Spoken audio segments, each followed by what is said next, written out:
국회에 대한 명예,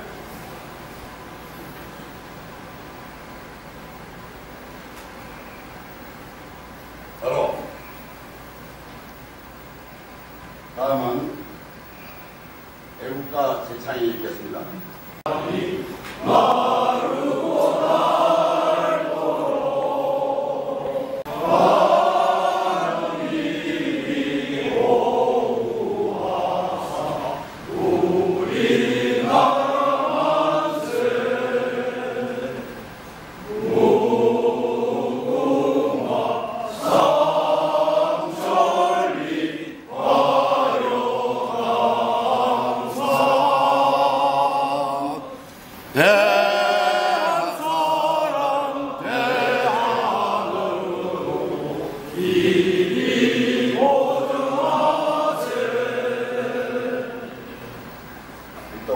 공약, 바로 이 바쁘신데도 초청해서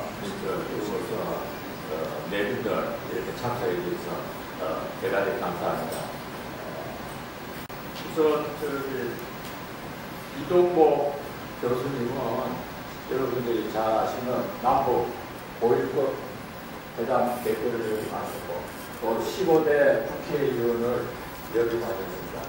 이동복 대표는 잠시 나시면 좀 박수로 하자.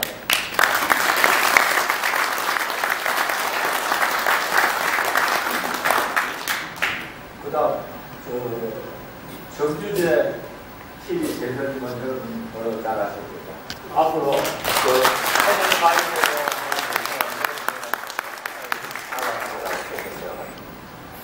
그 다음 구국 동지회 회장이시고 구국 포럼 회장을 맡고 계시는 연길남 회장님 소개합니다.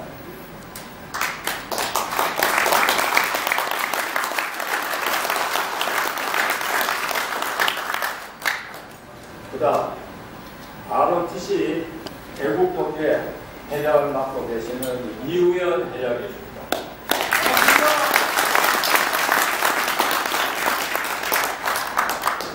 그 다음 구국 동지회 기획 국장으로 계시는 구현석 국장님 저 뒤에 계십니다. 반갑습니다.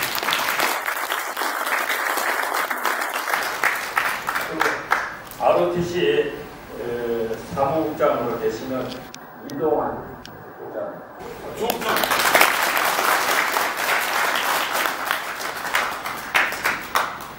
이상으로 내진 분들 감사분들 소개를 마치겠습니다. 네, 회장님 감사합니다. 이어서 저희 나라 지킴이 고교 연합 회원들을 소개하는 순서가 되겠습니다. 먼저 나라 지킴이 고교 연합 김민주 회장님을 박수로 환영해 주십시오.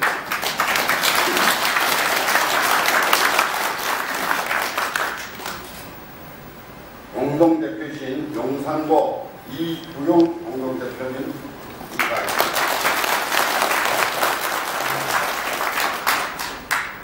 저희들 나라지킴이 공무원이신 경기고 민계식 고모님을 소개합니다.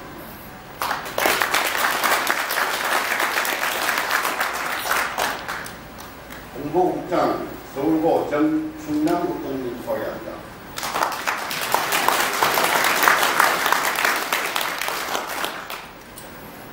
대전고 성용재 기획국장 소개합니다. 용산고 이대성 재무장 소개합니다.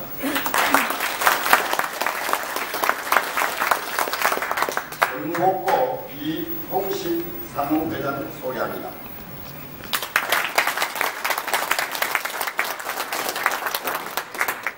용산고 정태화 행정실장 소개합니다.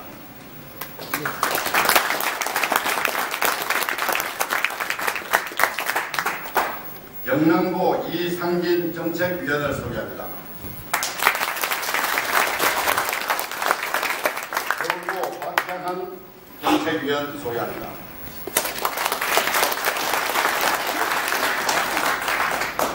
경기고 오세영 정책위원 소개합니다.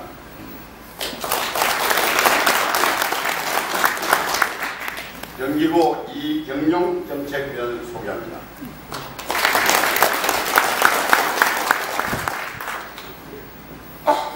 그리고 오늘 참석하신 분 중에 많은 분이 참석하셨습니다만 일일이 개인적으로 인사하면 좋겠습니다만 시간 관계상 학교별로 한꺼번에 제가 호명할 테니까 함께 해주셔서 여러분 박수로 환호해주시기 부탁드리겠습니다. 경기고 정신을 생략하였습니다. 죄송합니다.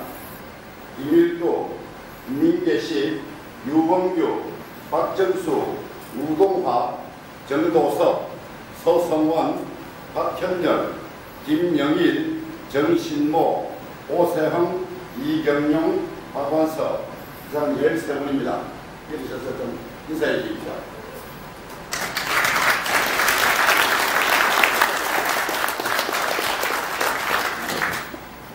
경기상고 신호균 대표 참석하겠습니다.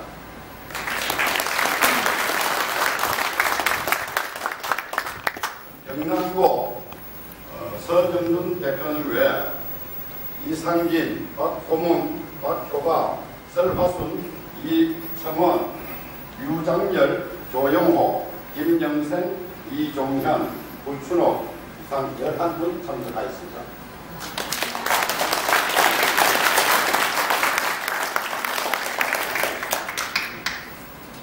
경동고 송부진 대표님을 위시해서 김종태, 이효선, 최기덕, 최천국 이상 5분 참석하였습니다.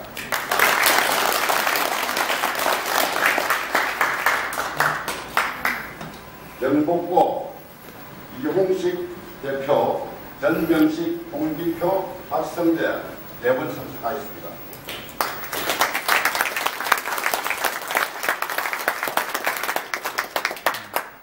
영국중고 김태현 대표 외 박충경 2분 참석하였습니다.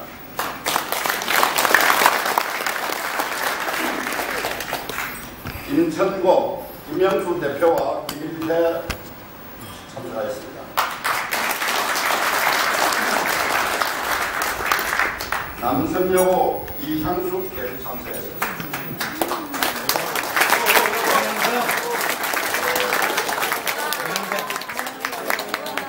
동래고 최영국 대표와 고익현 대표 참석하였습니다.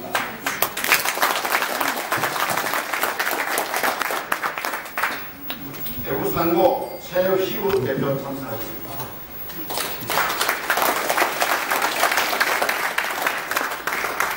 대광고 유종만 대표 외 이청일, 이성대 참석하였습니다.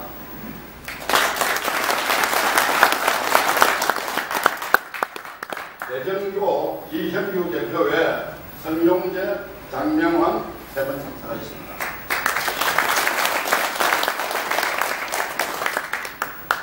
마성고 이용규 대표 외 전삼용, 김대수 그리고 저 김광상 총장 이상 4명 참석했습니다.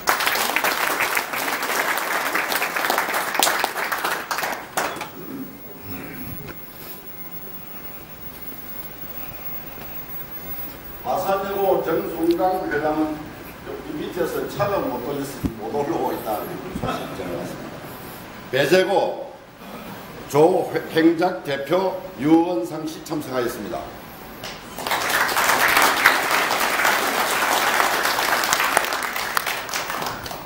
부산고등학교 백남한 대표 외 김탁, 강형준, 박성영 4분 참석하였습니다.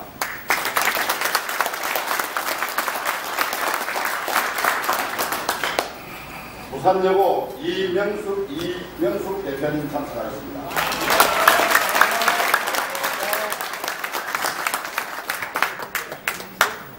서울사대부고 진창숙 대표 외 배수자 참석하였습니다.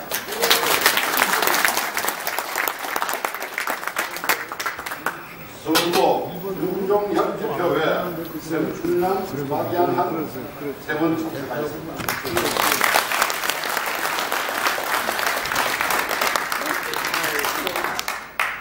성남고 이병모 대표 외 김정웅, 이문규 세 분 참석하였습니다.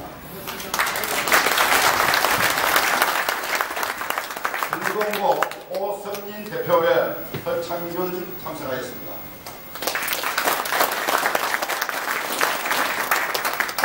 안동고 강신진 대표 참석했습니다. 네, 안녕하세요. 용산고 이구영 공동대표 외 김성혜, 이진용, 오명상, 정태화, 신준웅, 이대성, 권정택, 조원웅, 윤종호, 랜덤 참석하였습니다.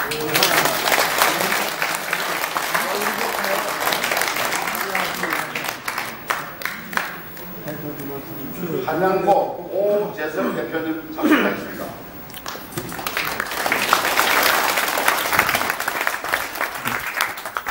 대승여고 이마리씨 참석하였습니다.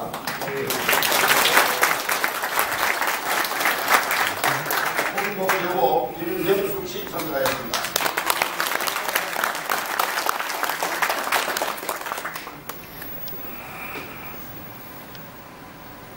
오늘 참석하신 분들이 31개교 98명이 참석하신 교통물 이상인지 모르겠습니다만 아직 좀 덜 참석하시고 혹시 늦게 오신 분 계시면 또 손을 올리도록 하겠습니다. 동네 요구 받았습니다. 동네 요구 대표님 돕길에서 입죠.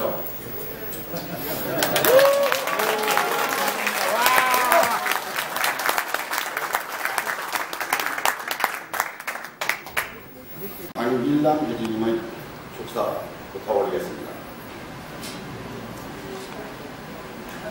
안녕하십니까.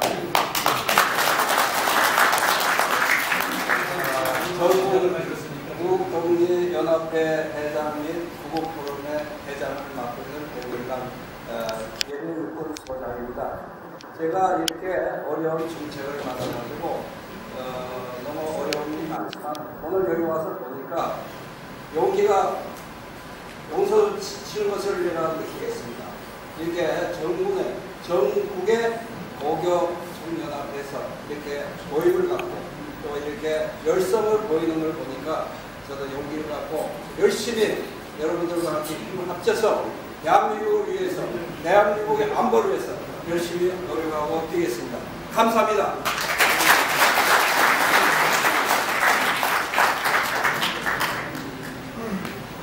다음은 RTC 국동리의 이우현 회장님의 축사가 있겠습니다.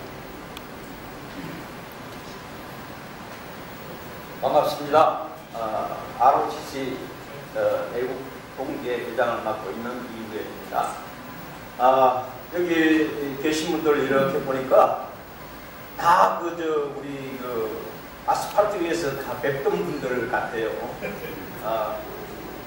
우리 ROTC 애국동계나 전국동계연합이나 또 나라지키기 보호연합이나 우리가 추구하는 바는 같다고 생각합니다. 우리 대한민국이 밝아지는 그날까지 나간다!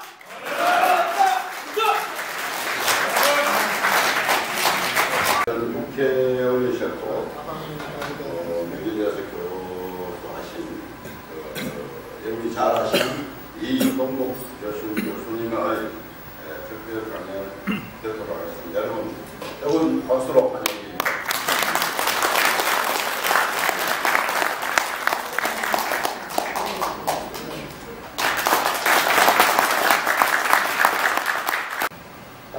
김일두 회장님으로부터 오늘 모임에 참석해서 한 말씀 덕담을 드려달라는 부탁을 듣긴 했습니다만은 오늘 이렇게 와서 여러분들을 보면서 앞에 있으니까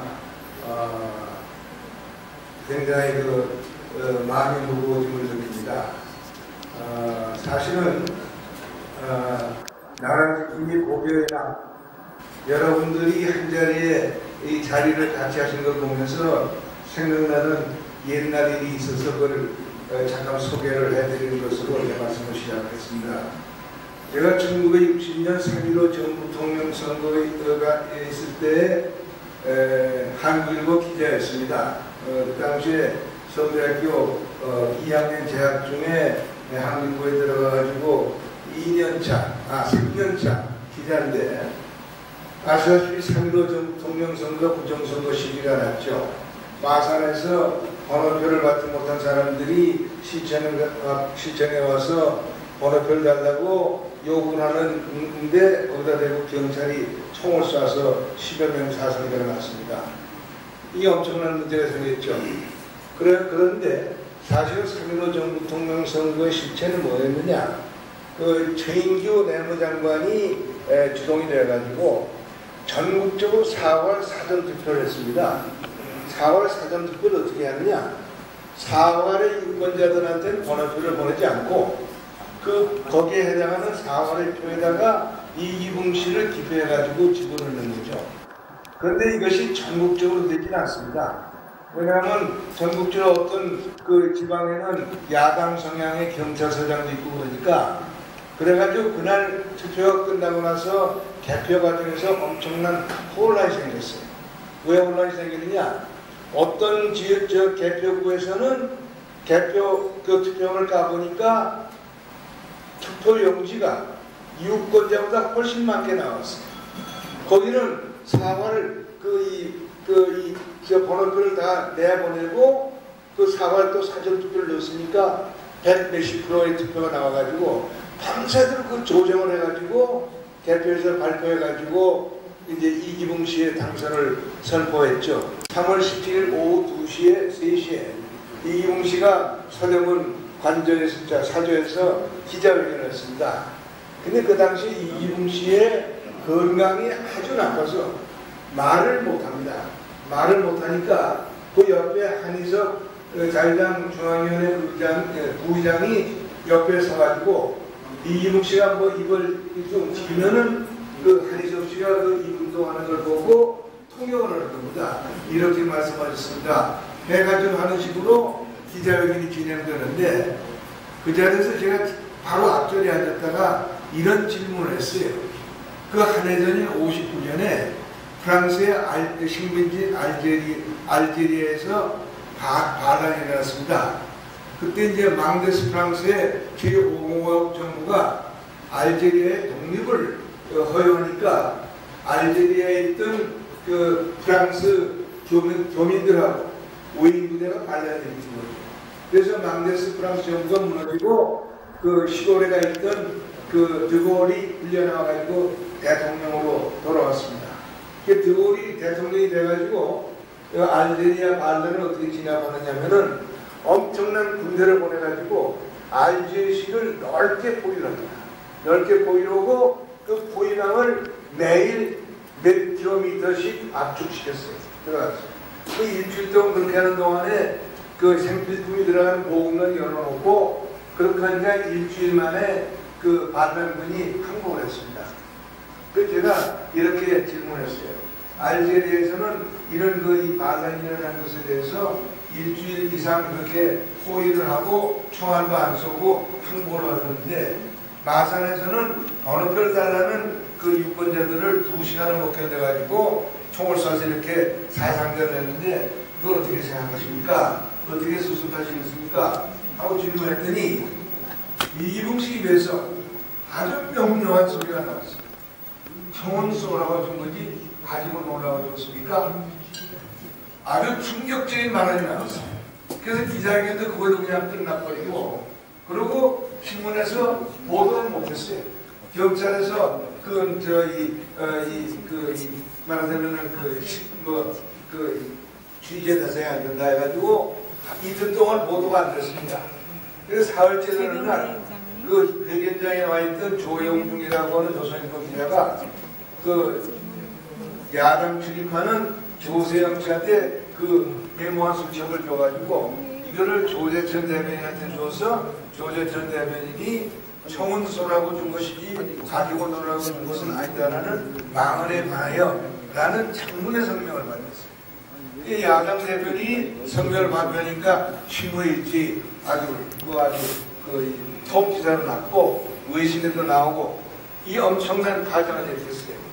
그 다음 날 대구에서 고등학교 학생들이 데모를 일으켰습니다. 그 들고 나온 구호가 정우소라고 준 것이 가지고 놀라고 준 것이냐 해가지고 그 슬로건을 나와가지고 그것이 4.19 그 서울 학생 의도로 이어지는 이렇게 됐습니다. 오늘 이 나라지킴이 고교연합을 이렇게 엮어서 이 송년 모임을 하는 여러분들을 보면서 그때 생각이 나고, 제가 그때가 이제 1960년이니까 지금부터 57년 전입니다. 57년 동안 저는 이제 여러 가지 이 사회에서 일을 했습니다. 신문기자를 13년을 했고, 그 다음에 남북대화를 여러 해 참가했고, 그 다음에 뭐 삼성에 가서 일도 했고, 뭐 국회에 말썽을 열어보면서 정치에도 발을 적셨고 이렇게 했습니다만은, 사실은 오늘도 이 나라를 구해내는 이 일에 고등학교 학생, 여러분들 고등학교 학생이 아니죠.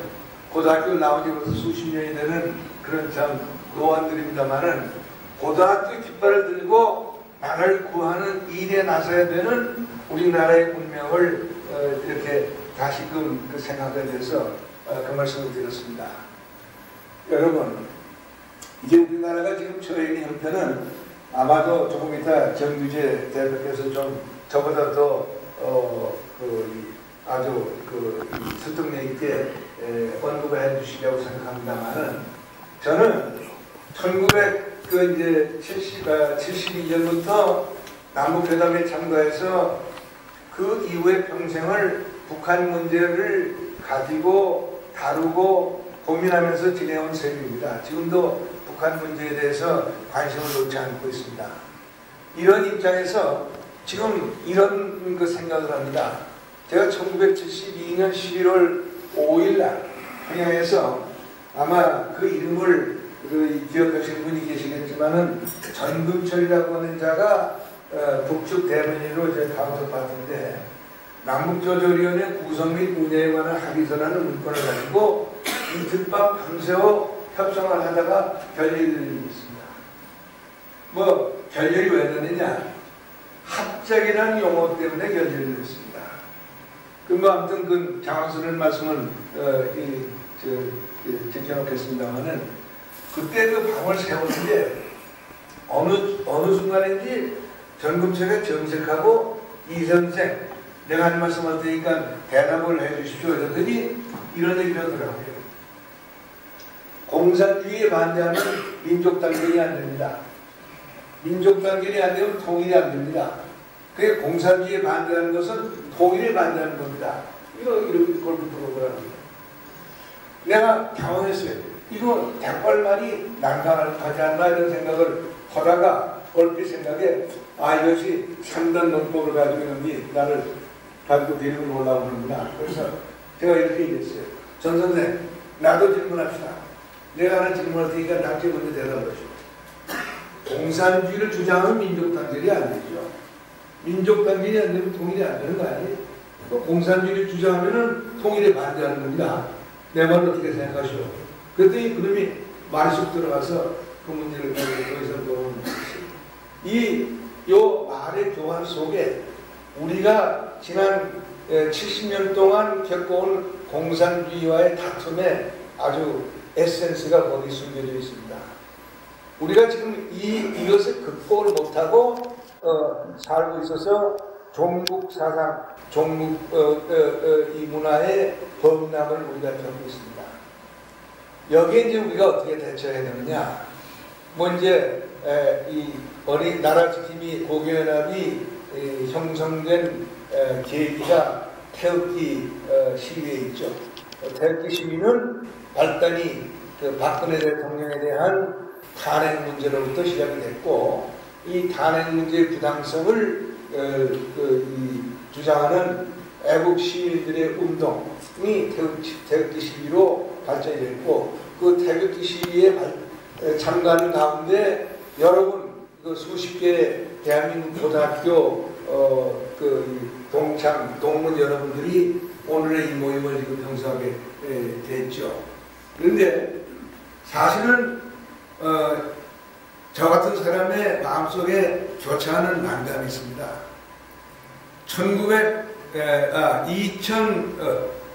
2012년입니까? 2007년에 이명박 대통령이 당선됐을 때 530만 표의 표차로 당선이 됐습니다. 이것은 노무현 좌파 정권에 대한 국민들의 엄청난 반발, 이것이 530만 표의 표차를 만들어냈습니다.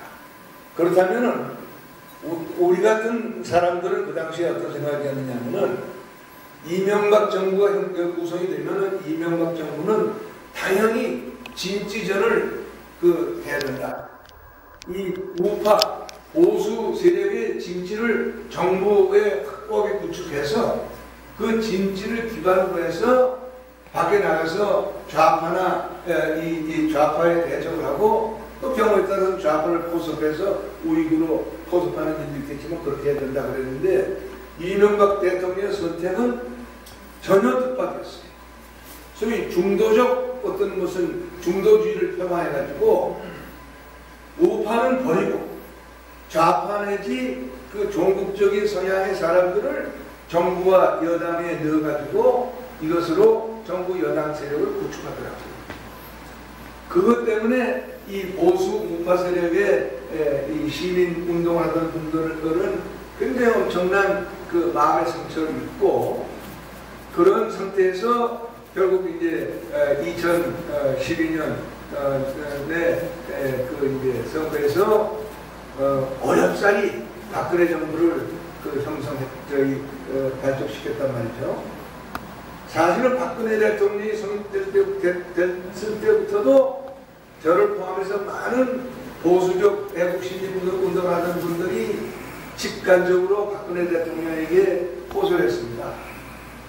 정부를 확실하게 이념적으로 꾸며가지고 그러한 확고한 진실, 구축된 진실을 토대로 해서 이념적 정체성을 확립하는 정치를 펴달라고 했습니다. 박근혜 대통령이 그걸 안 했어요. 사실은 박근혜 대통령이 2012년에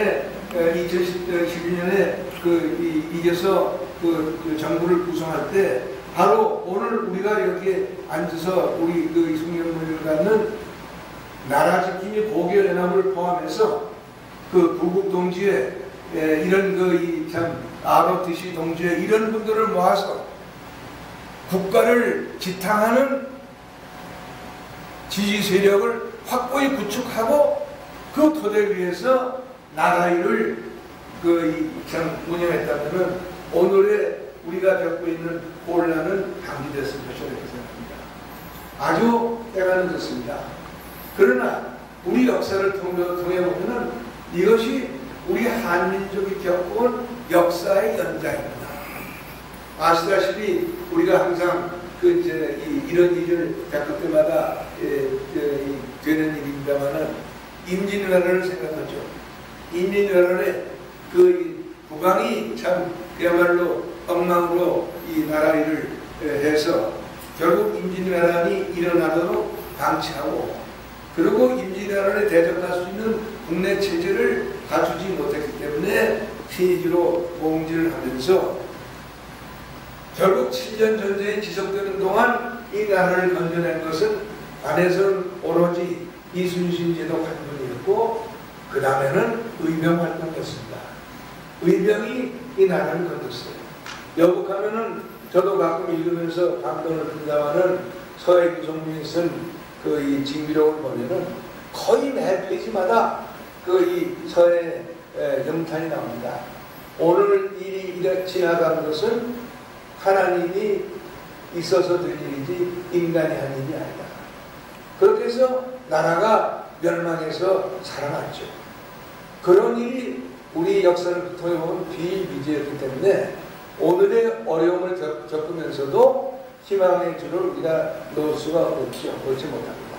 그리고 또 희망의 줄을 놓지 못하게 하는 일 가운데 하나가 오늘 이 자리에 모신 여러분과 같이 이 참 나라를 정말 걱정하고 나라가 망하도록 방치해서는 안 된다는 부국의 생각을 가진 민초들의 힘이 있기 때문에 대한민국도 망하지 않을 것이다. 이런 일만의 희망을 끈을 놓지 않는 것이죠. 그런 차원에서 오늘 이 자리에 모여있어서 송년의 뜻을 새기는 여러분들이 대한민국을 살리는 힘의 근원이 되어주시는 분들이고 또 그렇게 될 것이고 그렇게 돼야 되리라고 저는 생각합니다. 금년에 여러분들이 많은 수고를 하셨죠. 내년엔 더 많은 수고를 하셔야 될 것 같습니다. 이제 여러분들이 입지 출양관으로 뜻을 세우셔서 이러한 모임을 엮으셨으니까 이 모임의 힘을 불어넣어가지고 내년에는 무너지는 나라를 붙들어 일으키고 뿐만 아니라 붙들어 일으킨 나라가 제대로 제대로를 갈 수 있도록 하는 어떤 역사적 기정을 이룩하는 게 여러분들이 역할을 해주셔야 될 것 같습니다. 현실적으로는 저는 그렇게 생각합니다. 저는 뭐 이제 이 정치에 대해서도 좀 관계한 적도 있고 구경꾼으로서 이러저러한 생각을 해봅니다만은 우리가 지금 기존 정치 세력을 통해서 우리가 걱정하는 것을 가령 어떤 그 참 부재받는 그런 기적을 기대하기는 어렵게 되어 있습니다. 이 기존 보수 정치 세력이라는 것이 지금 살아남은 세력이 있다면 그 세력 남아도 사실은 쓰레받기에 실어서 담아서 쓰레기통에 버리고 나서라야 우리 나라를 살리는 진정한 보수 세력의 새로운 싹시도가 날 것이 아니냐 이런 생각을 금할 수 없게 되는 것이 오늘의 현실이라고 생각합니다. 이런 가운데서 저는 제일 걱정스러운 것이 30, 20대 이하의 젊은 대한민국 국민들입니다. 젊은 세대입니다. 이 젊은 세대가 제가 며칠 전에 서울공과대학 졸업생들이 만든 트루스 포럼이라고 하는 학내 포럼에 모임이 있어서 강의를 해달라고 해 가서 대한민국 현대사 독립운동으로부터 건국 그리고 6.25 그 다음에 그 뒤에 오늘의 일기까지의 현대사를 한 시간 동안 강의했습니다. 그런데요, 뭐 놀라운 반응은 아니었습니다만은 이날도 이 강의 끝나고 뒤풀이 하면서 드니까 그 자리에 중고등학교 선생님들도 여러분이 와 계셨어요. 중고등학교 선생님들이 그날 제가 강의를 할 때 얘기한 내용의 거의 대부분을 교과서에서 본 적도 없고 학교에서 강의를 들은 적도 없다. 강의한 적도 없다. 이러더라고요. 그래서 그날 제가 강의한 내용을 중심으로 해서 자료를 좀 받아서 제가 자료를 여러 가지 좀 엮어서 이메일로 보내드렸더니 그분들이 책자를 자기네들이 만들었어요. 제가 보내드린 거예요. 그래가지고 그걸 가지고 학생들한테 익히고 주변에 같이 읽는 그런 독보 모임을 지금 만들어서 하려고 한다. 이렇게 왔더라고요. 그래서 이 어린이들, 젊은 세대, 어린 세대들의 교육을 어떻게든지 우리가 살려내야 된다. 이걸 살려내는 방법은 여러 가지 방법이 있겠죠. 교과서를 얘기하는 사람도 있고 뭐 책을 써내서 얘기하는 사람도 있습니다. 그러나 이게 다 소용이 없어요. 지금 학교에 들어가서 학생들이 읽어야 됩니다. 읽을 수가 없습니다. 교사들이 가로막고 이 사회적 장벽이 가로막고 있어서 아이들이 책이 있어도 사실은 읽지 못하는 그런 상황입니다. 여기서 우리가 착안해야 될 점은 시도 교육감의 중요성입니다. 우리나라 지금 교육제도가 이상하게 돼 있어서 교육감 제도가 정당 정치로부터 괴리가 되어 있습니다. 괴리가 되어 있는 상태에서 좌파 세력한테 완전히 유린되어 버렸습니다. 지금 17개 시교육감 중에서 13개 교육감이 좌파입니다. 이 좌파 교육감들이 완전히 학교 주변에다가 이 돌담을 쌓고 이 우리 올바른 교육 내용이 학교 안으로 들어가는 것을 가로막고 있습니다. 게다가 이 아이들이 지금 학교 생활이 끝나면은 학원으로 가는데 학원 교사들이 여러 가지 사회적 이유로 해서 좌파 아이들이 그 학원 교사들의 대부분을 형성하고 있습니다. 이렇게 되니까 이 젊은 아이들이 그 지적 형성 과정에서 대한민국의 현대사, 대한민국의 나라를 올바르게 이해할 수 없는 풍토에서 지적 형성 시기를 보내고 있습니다. 이걸 고치려면은 제일 우리가 먼저 해야 될 것이 교육감을 우리가 탈환해야 됩니다. 근데 교육감은 우리가 저질적으로 탈환할 수가 있습니다. 이 나라주민이 고교연합에서 여러분들이 잘 준비를 모셔서 내년 지방선거에서 17개 교육감 선거를 우리가 모두 뺏어가야 됩니다. 뺏어오는 것이 불가능하냐? 불가능하지 않습니다. 지금 13개 좌파 지도 교육감 당선될 때의 득표율을 보면은 제일 많이 얻은 사람이 35%, 대부분 30% 미만의 득표를 해가지고 당선이 됐습니다. 그렇다고 하는 것은 나머지 70%의 표가 그 사람들에게 가지 않았다는 것입니다. 이 70%의 표만 우리가 잘 갈고 경작해서 우리 표로 만들면은 교육감을 우리가 탈환할 수 있습니다. 물론 17개 다 탈환할 수 없죠. 그러나 가장 중요한 것은 서울시, 경기도, 부산 몇 군데입니다. 이 1비 지역을 하셔서 이것을 이룩하도록 여러분들의 중지를 모신 것이 당면에서는 우리가 해야 될 가장 중요한 사명이 아닌가 이런 생각을 저는 합니다. 아무튼 너무 자랑스럽습니다만은 그러한 면에서 여러분이 좀 구체성을 가지고 현실성 있고 실천적 실천성이 있는 문제를 가지고 여러분들의 힘을 모아서 내년부터 대한민국이 거대한 선회를 시작할 수 있도록 하는 주축도를 여러분들이 놔주시는 일을 간절히 간망하면서 제 말씀을 간망합니다. 감사합니다.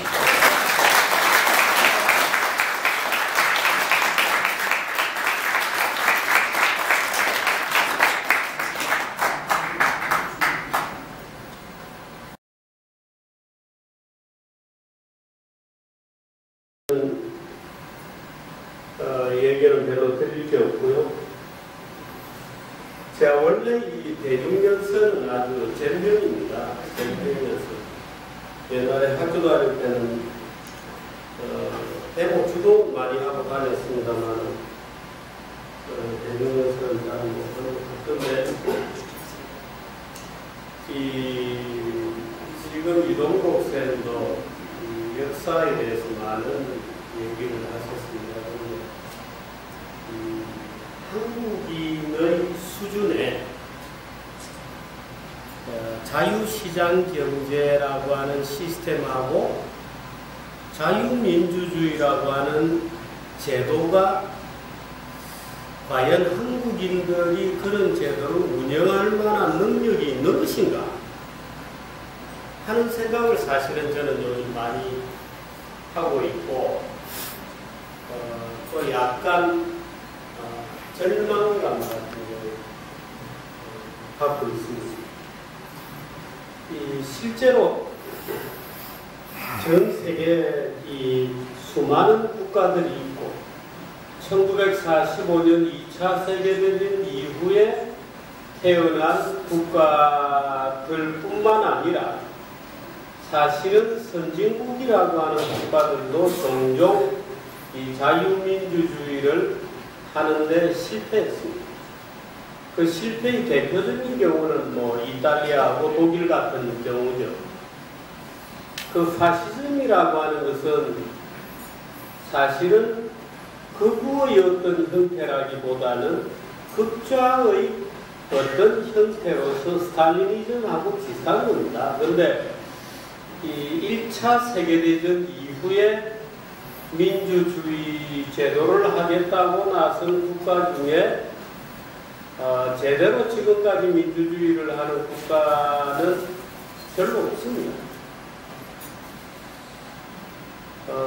예를 들어서 뭐 그리스에서부터 상트피터스버그까지 이동 정부가 사실은 공산주의에 함몰이 되었고요.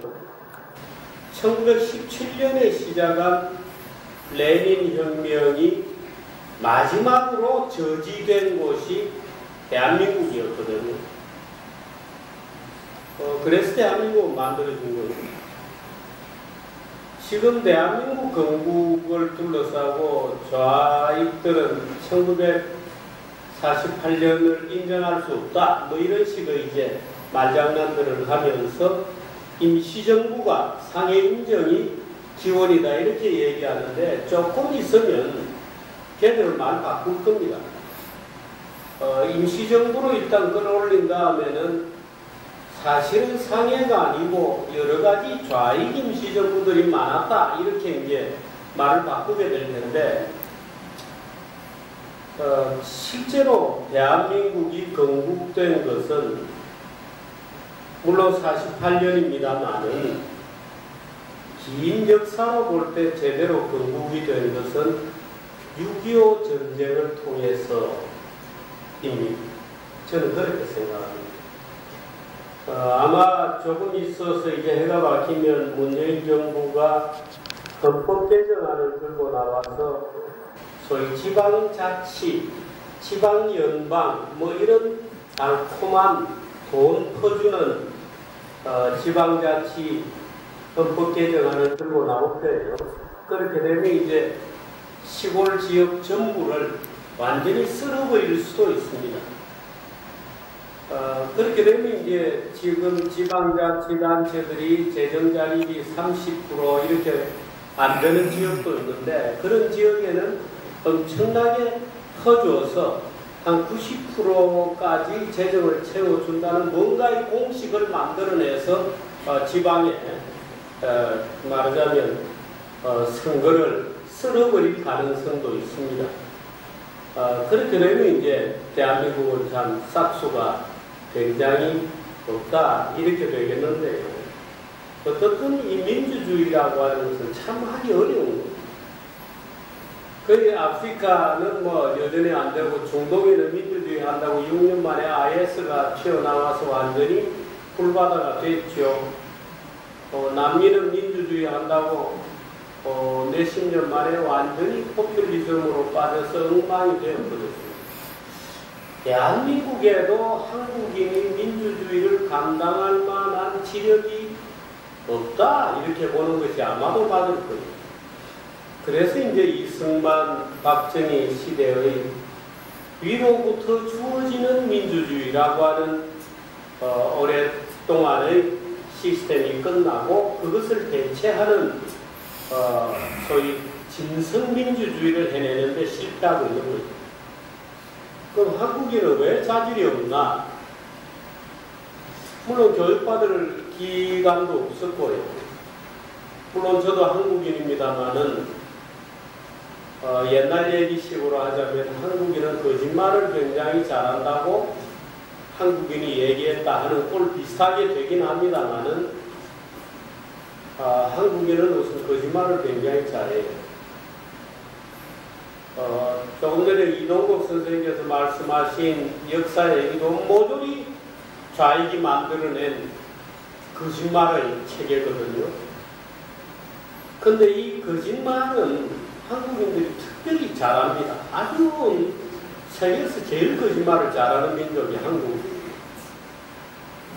거짓말 범죄라 그러면 우리는 굉장히 부끄러운 얘기인데 이제는 그걸 직시를 해야 됩니다. 그 직시하지 않고는 한국인이 근대인으로 다시 태어나는 게 불가능해요. 정치인들이 입만 열면 거짓말한다고 우리는 얘기하지만 법정에서 처벌받는 거짓말이 위정, 무고, 사기죄잖아요. 그게 3대 거짓말 범죄거든요. 위정, 무고, 사기입니다. 사기 범죄는 대체로 일본보다 한 100배 정도 돼요. 매년 일본보다. 일본의 사기꾼이 별 실력이 없는 모양이죠. 그냥 한국 사람 사기를 엄청나게 많이 치고 일본보다 100배 정도 사기를 칩니다.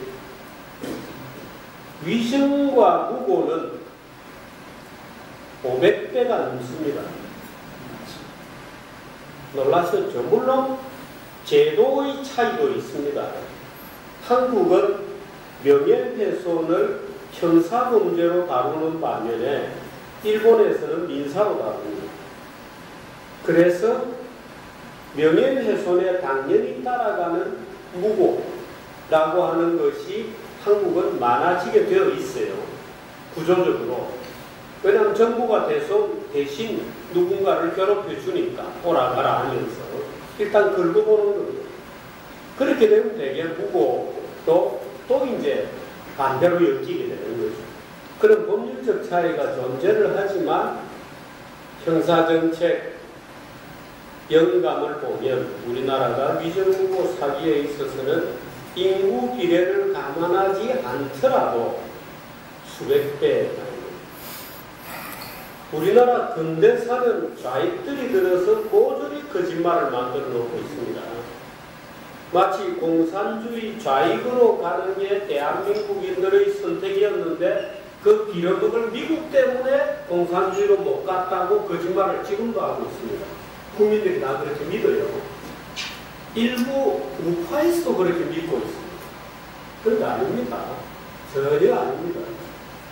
6.25 전쟁이 터졌을 때에 대한민국 사람들은 말 그대로 자유롭게 자기의 생명을 던져서 공산주의로 갈 거냐 자유민주주의로 갈 거냐 하는 것을 선택을 했고 자유민주주의를 압도적으로 선택을 했던 겁니다.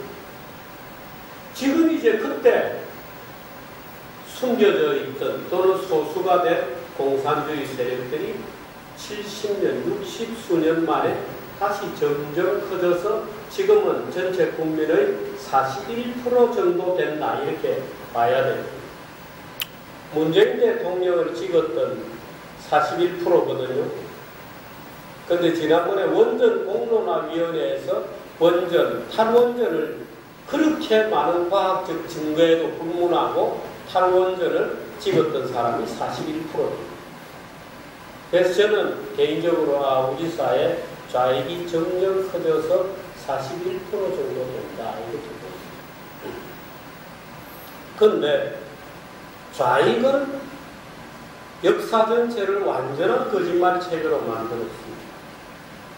요즘 중앙일보 여러분들 아마 중앙일보를 안 보실 거라고 봅니다만 중앙일보에서 요즘 새로 시작하고 있는 캠페인이 놀랍게도 조선 또는 대한제국기의 역사를 이제 또 거짓말로 포장하기 시작했습니다.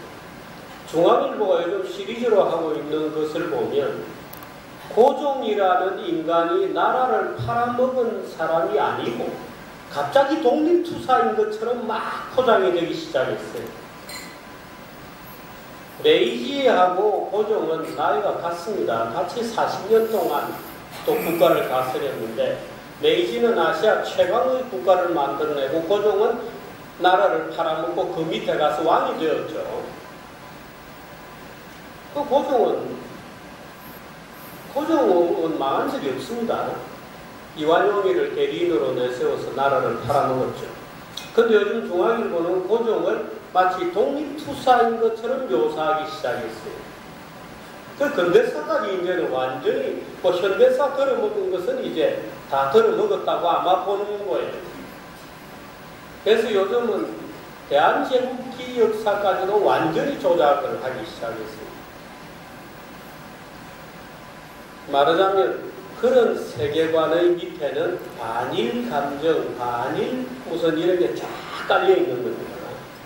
말하자면 일본을 떼내고 대한민국을 중국에 붙어있는 국가로 만들려고 하는 강한 어떤 움직임이 있는 것이죠. 그러면 우익은 정상적이냐? 아닙니다. 여러분 중에도 그런 분이 계셔서 제가 이 말을 하면 반발을 할지 모릅니다만 우익들은 전부 고대사로 가 있어요. 전부 고대사로 가서 만주골판에 말 달리던 시절 얘기하고 있습니다. 그 고대사를 또 조작으로 만들어내기 시작한 그 좌우가 전부 말하자면 우리 역사를 거짓말로 만들고 이상한 하여튼 스토리들로 만들어내는 칠같은 거짓말을 만들어내고 놀라운 일입니다. 그 다음에 우리 대한민국인들이 아직까지 근대인이 아닌 것이 또 하나가 이겁니다. 서구에서 근대인이라 함은 무엇이 동양에서의 세계관과 다른가? 지금 우리나라는 문재인 정부, 종북 정권이다 이렇게 얘기를 하지만 내용적으로 보면 종북 정부라기보다는 노동자 정부입니다. 그래서 마지막에 박근혜 대통령이 노동개혁, 그것도 아주 변죽만 울리는 것을 꺼내놨는데도 불구하고 정교조와 민노총이 좋은 단계에서 박근혜 대통령을 물러나게 만든 거죠. 탄핵을 거죠. 지금 대한민국 정부는 노동조합정부다 이렇게 봐야 됩니다. 근데 노동이라는 것은 무엇입니까? 여기 계신 선생님들은 대부분 현직에서 많이 은퇴하신 분들이 제 선배님들이 많이 계신데 모수도 이 노동에 대해서 전혀 공부를 안 하기 때문에 좌익적 노동관이 멋집니다. 원래 서구에서 보수의 노동은 억압받거나 착취당하거나 먹고 살기 위해서 억지로 하는 노동이 아닙니다. 보수의 노동과는. 보수의 노동이라 하는 것은 자기 인격을 연마하고 자기를 실현하고 자기를 세계 속에서 자유인으로 만들어주는 열심히 땀 흘려서 노동함으로써 자기의 인격이 돋아야 되고 자기가 가정을 꾸리게 되고 그 가정을 자유로운 건전한 가정으로 지킬 수 있는 힘이죠. 그게 노동입니다. 그런데 우리나라에서 노동은 뭐냐? 기업주들한테 고용돼서 빌어먹을 착취나 당하고 억압이나 당하고 이런 노동으로 아직도 되어 있는 거예요. 이건 근대 국가가 아닙니다. 그래서 사실 우리가 명색이 보수라는 간판을 달고 있으면서도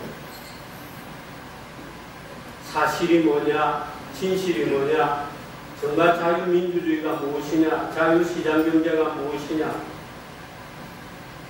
노동이 무엇인가 하고 토론을 해보면 보수하는 사람들이 굉장히 많습니다. 말하자면 좌익적 세계관은 정근대적 세계관입니다. 굉장히 두텁게 있는 거예요. 그러니까 그 바다 위에 문재인 정부가 떠 있는 거죠. 그래서 사실은 아까 이동국 선생님께서 보수 교육감 이런 얘기했는데 제가 볼 때는 이번에도 보수 교육감 당이라는 무조건 실패할 가능성이 굉장히 많습니다. 왜? 보수는 어떻게 교육을 시킬 것인지에 대해서 통일된 강령이 없습니다. 다 지멋대로 이 교육관을 가지고 있어요. 여기서 제가 대한민국 교육은 어떻게 가야 될 거라고 보십니까? 하고 몇 가지 질문을 여러분들에게 드리면 제가 볼 때 여러분들 중에 3분의 1은 좌익적 세계관과 교육관을 가지고 계실 거라고 저는 단언합니다. 그럼 대부분 이렇게 얘기하거든요. 보수를 주장하는 사람들 중에서도 교육은 선비를 만들어내는 거예요. 그런가요? 만일에 보수 교육은 선비를 만들어내는 거예요. 라고 생각한다면 그건 정교조의 교육관입니다. 참교육, 뭐 이런 슬로건이잖아요.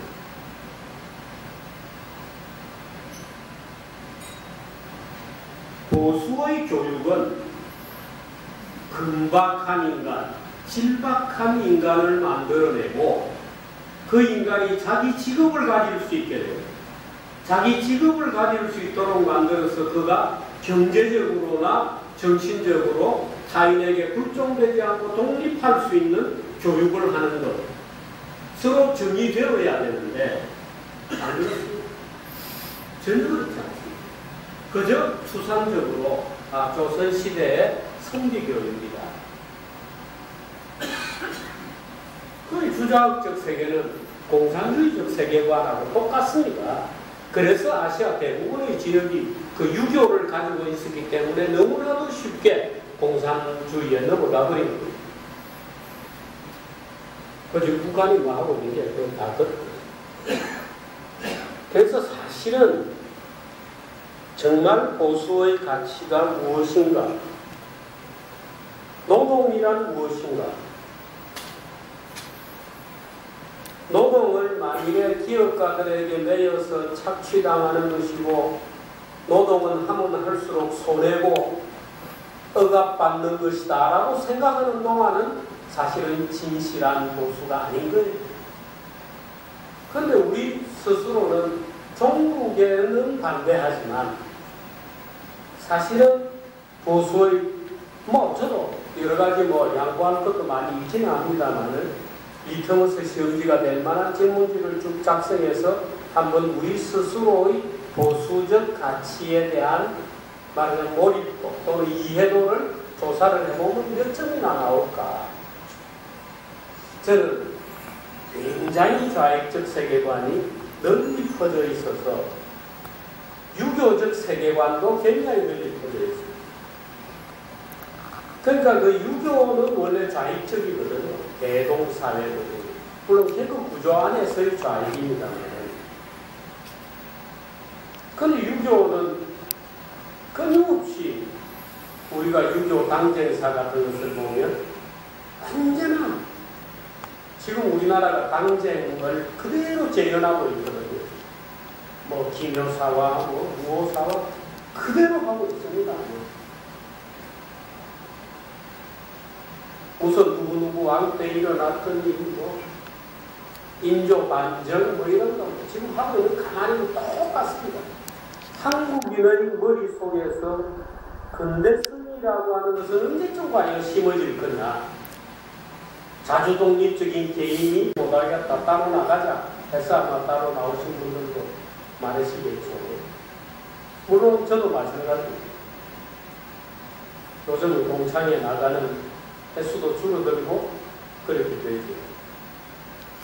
그런데 우리 사회가 확실히 굉장히 깊은 후진성을 갖고 있다. 예를 들어서 우리는 고속 성장을 하다 보니까 국민소득 100달러의 멘탈을 가지고 있는 계층에서부터 국민소득 10만 달러의 세계관을 가지고 있는 소위 지도 그룹에까지 굉장히 길게 늘어서 있습니다.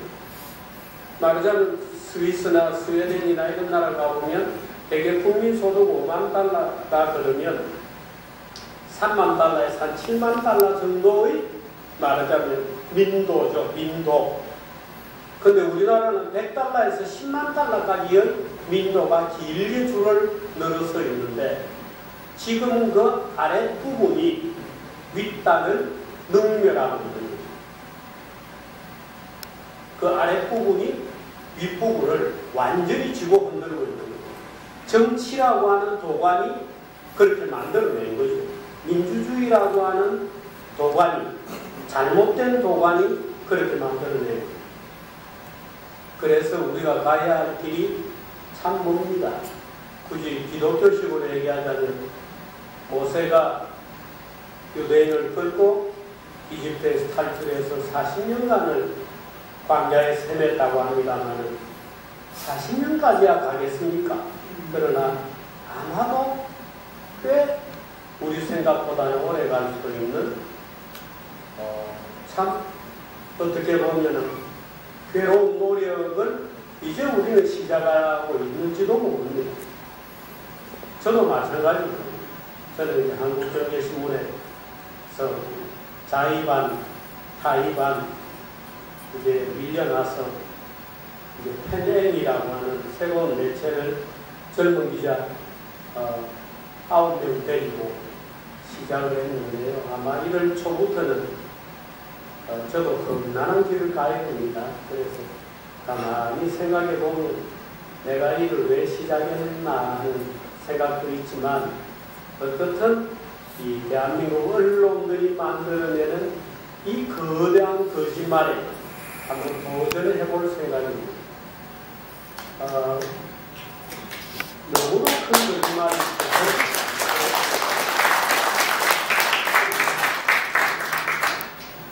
그래서 아마 조선일보가 요즘 조금 바뀌었다고 합니다만은 우병우에 대해서는 여전히 똑같은 논조잖아요.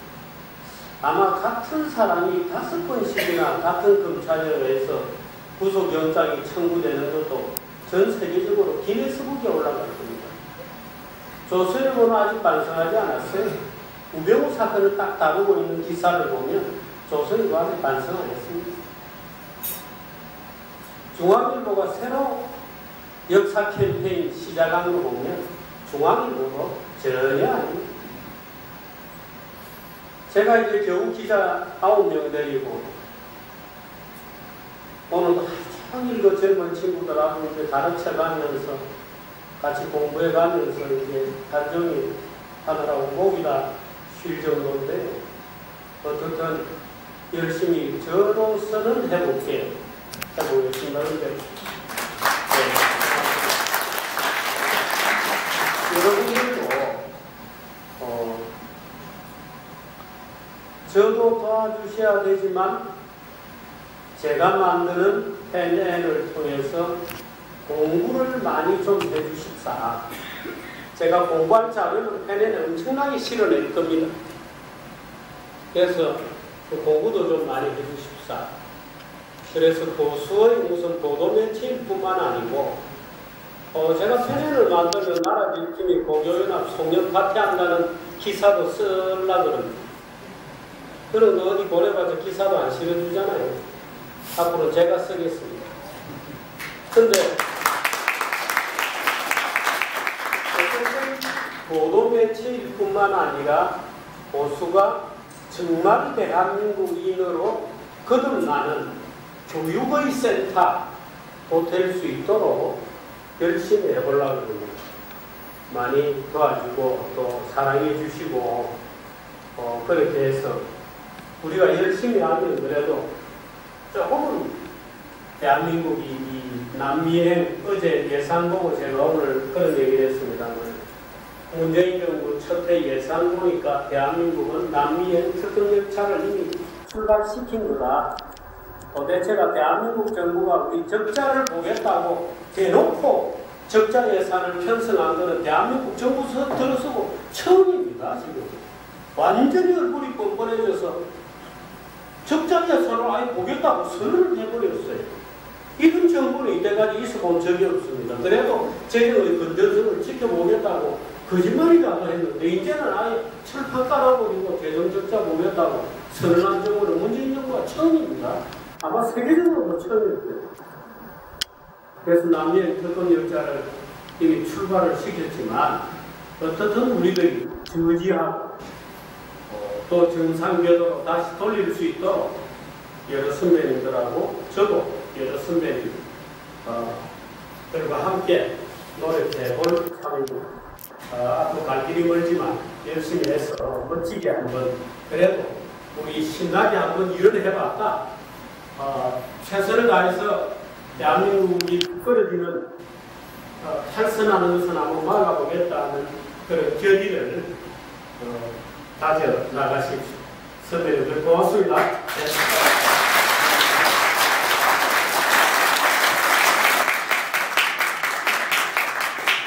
제가 올해까지 살아서 탈북한 지 이제 20년 됐는데요. 대한민국이 정말 좋은 나라입니다. 제가 20년 동안 살면서 느껴본 바 이 이상도 좋을 수 있는 나라는 아니었다고 생각을 했습니다. 요즘에 나라가 위기에 있지만 그 노래에 있는 것처럼 정부 세력을 척결하고 우리들의 머릿속에 어느 날부터 스물스물 싹트기 시작해서 우리 아이들의 이 영혼을 짓밟아 죽이고 있는 이 공산주의 이 사상을 우리 뽑아내기만 하면 대한민국은 영원 누군처럼 번영할 것이고 우리의 이 풍요로운 삶은 지속될 거라고 저는 확신합니다.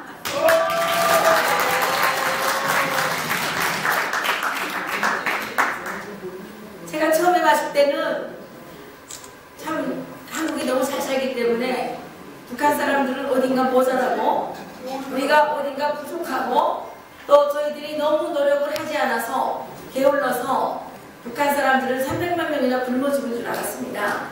시간이 지나면서 보니까 북한 주민들은 바로 여러분들이 누리는 우리가 그동안 지켜온 그 자유민주주의와 시장경제 체제를 만나지 못했기 때문에 위대한 사상가이자 지도자였던 이승만 대통령을 만나지 못했기 때문에 북한 주민들은 지금과 같은 노예 체제에서 살게 되었더라고요.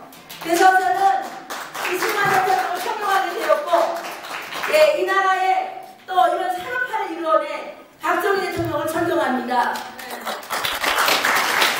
그렇게 우리나라의 이 번영과 풍요의 원천이 되었던 자유민주주의 체제를 부정하고 시장경제를 반대하는 이런 세력들이 지금 벽한테 벌피 자라듯이 자라가지고 우리가 그동안 김매기를 잘못했기 때문에 이 벌피들이 가득가득 기어나와서 벽한테인지 벌피밭인지 모르게 바뀌었더라고요.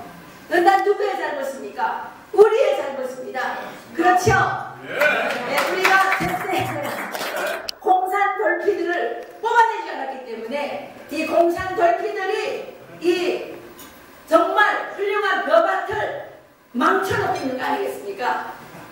나라 사랑, 나라 지킴이 공여연합이 마지막 열정을 불태워서 대한민국의 자유민주주의 시장경제 체제를 끝까지 지켜주시기를 간절히 부탁드리면서 제 인사 마치겠습니다.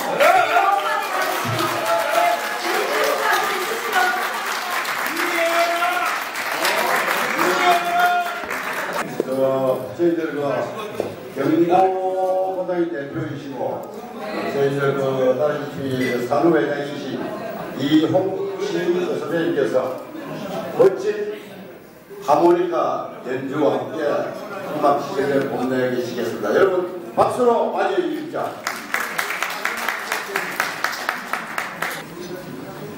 제가 우리 나라 지킴이 고교연합에서 처음 합니다. 이제 기대하셔도 됩니다. 아시는 분은 따라하세요.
너의 손을 잡고 내 옆에 있는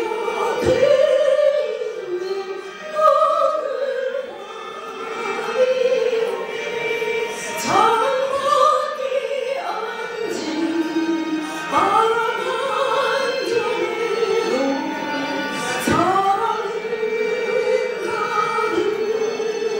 사랑을 여러분 만난 세상 너는 소없어 다른 죄가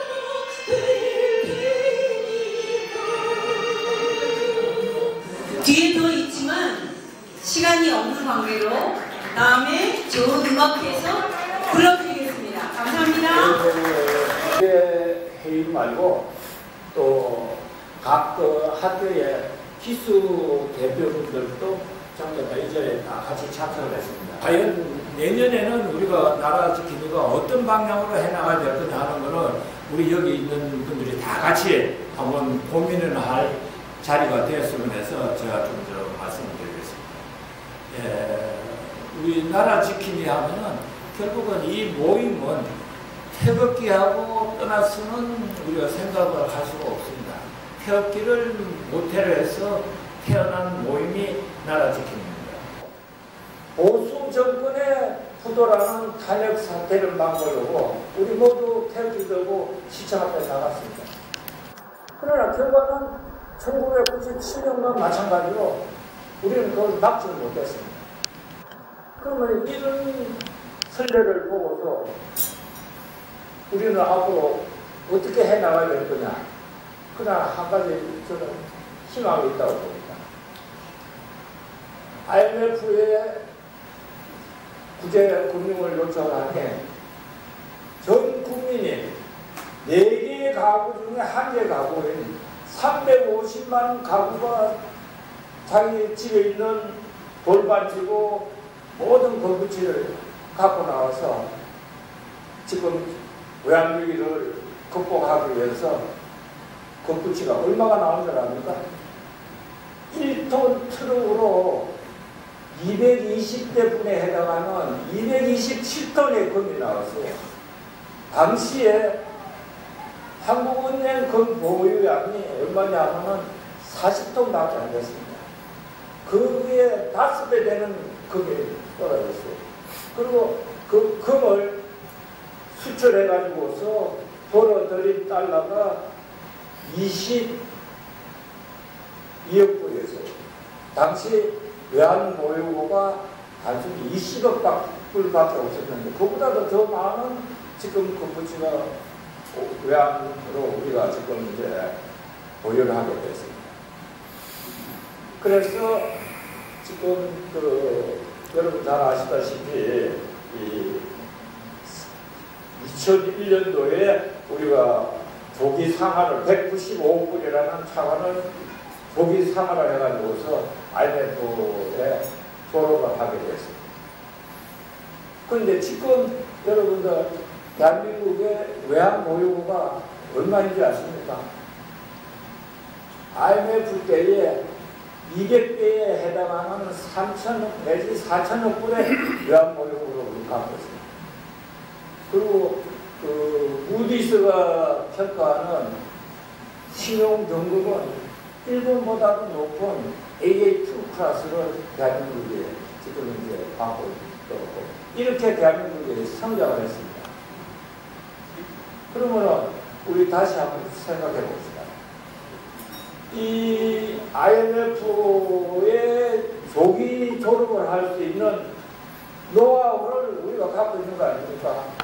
이 노하우를 살려서 우리도 문재인 정부를 조기 퇴진시키는 때에 그 노하우를 살려야 된다고 생각해요.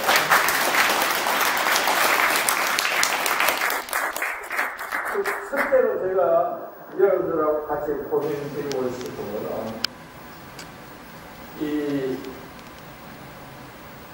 건부치 모으기와 같은 전 국민의 공감대를 일으킬 수 있는 그런 운동을 과연 그게 무엇이냐 하는 거로 우리가 고민을 하고서 전 국민들의 마음을 할 수 있는 그런 것을 우리가 연구를 해서 개발해야 될 거 아니냐 하는 게 우리나라 지키기가 다 같이 고민해야 될 사항이라고 저는 그렇게 생각합니다. 지금 그러나 우리가 지금 태극기 집회 나가고 있지만 태극기 집회의 현실은 우리 다 고민하지만은 사문 오일 돼가지고서 지금 참 처참한 지금 상태에 있습니다. 이 이유를 우리가 과연 태극기 집회가 필요할지 몰라도 태극기 집회만으로서 우리가 의도하는 것을 달성할 수 있느냐 하는 것도 우리가 고민할 사항이 아니냐 이런 생각됩니다. 저기 정주재 대표께서 이 2030 세대에 다가갈 수 있는 미디어를 내년 초부터 운영을 한다고 하니 우리 나라 지킴이 모두가 패널 마이크가 2030에 다가갈 수 있도록 우리 지원을 아끼지 말아야 될 것 같습니다.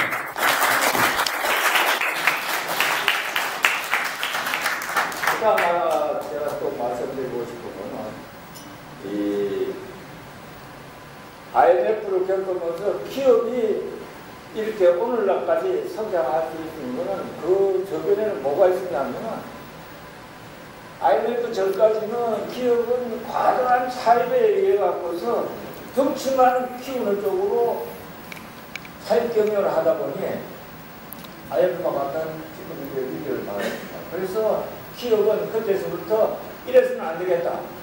품질 경영 위주로 부가가치를 높여야 되겠다. 그래서 체질 개선을 해서 자기 자본 비율을 올리고 새로운 기술을 개발하고 하는 쪽으로 주력을 해서 오늘날 이 세계 10대 경제 대국으로까지 성장시켰습니다. 그러면 지금 이 탄핵을 겪은 우리 제도권의 정치권은 지금 현실이 어떠냐 하는 말입니다. 과거보다도 기업처럼 우리가 뭘 잘못했기 때문에 이런 지금 현재 탄핵이고 보수 정권이 무너지는 경우를 겪었느냐 하는 것을 냉철하게 반성을 하고 여기에 대한 대처를 해야 되는데 지금 여러분들도 생각하셔야죠. 전혀 거기에 하던 접근하는 희망이 지금 보이지 않고 있습니다. 이런 지금 현재 야당을 가지고서 우리가 뭘 어떻게 해야 될 거냐 하는 것도 나라 지키기 위해서 여러분들이 고민하셔야 돼서 좋은 방안을 우리가 도출해야 되지 않겠느냐. 그러나 하나 아쉬운 거는 우리는 지금 예비군입니다. 전부 다 백수입니다. 실탄이 없고 총칼이 없는 사람들이 우리가 할 수 있는 게 어디까지나 한계가 있습니다. 그래서 제가 오늘 여러분들 이 자리에 모신 거의 주 목적은 이 나라 지키기가 수평적으로 확대되는 것도 중요하지만 수직적으로 해서 지금 현재 70대가 지금 현재 나라 지킴이 고결연합을 출발시켰지만 하루빨리 60대, 50대, 40대로 수직으로 하향 성장을 해가지고서 이 외국인이 아니고 실제 현역에 종사하는 40대, 50대들이 바로 이 나라를 바로 세울 수 있도록 나라 지킴이 갈 길은 그런 쪽으로 발전을 해야 되겠다. 그래서 여러분 기수분들을 지금 모셨으니까 앞으로 좀 우리가 다 같이 노력해서 좋은 결과가 나도록 그렇게 부탁을 드립니다. 그리고 끝으로 제가 하나 당부드리고 싶은 거는 우리는 민노총이나 뭐 정교조처럼 이렇게 조직력과 이 작업력을 가진 집단이 아닙니다. 오직 머리 하나만 갖고 이만 갖고서 있는 단체이기 때문에 우리가 이 나라 지키기가 앞으로 발전하기 위해서는 내가 하나가 아니라 내가 바로 하겠습니다 하는 그런 자세로 여러분들이 서로 자원봉사를 자원해가지고서 지금 현재 여기 다 계시지만은 70대의 분들이 좀 더 이 기획, 재무, 홍보 이게 지금 다 맡고 있습니다. 좀 더 젊은 세대들이 나와가지고서 자원봉사를 위해서 나라 정신회가 더더욱 발전할 수 있도록 여러분들 다 같이 협조를 부탁드리면서 제 얘기를 마치도록 하겠습니다. 감사합니다.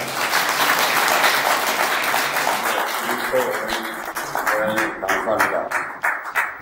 네, 저희 이거용 공동대표님 잠시 앞으로 나오시죠. 하나님이 고교연합의 공동대표를 맡고 계시는 영성고등학교 이우영 공동대표님입니다. 건배 제의를 해주시겠습니다. 건배사는 나라를 지키자고 하겠습니다. 제가 먼저 나라를 지키자 그러면 지키자만 힘차게 외쳐주십시오. 나라를 지키자! 지키자!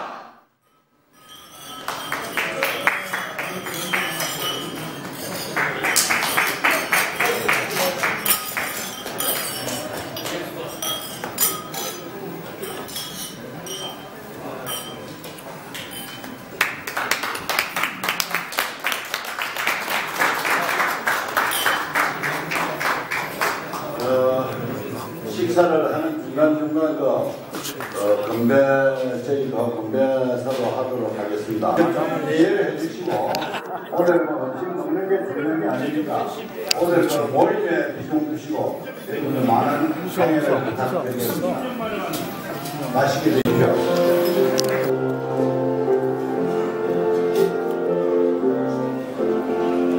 자유대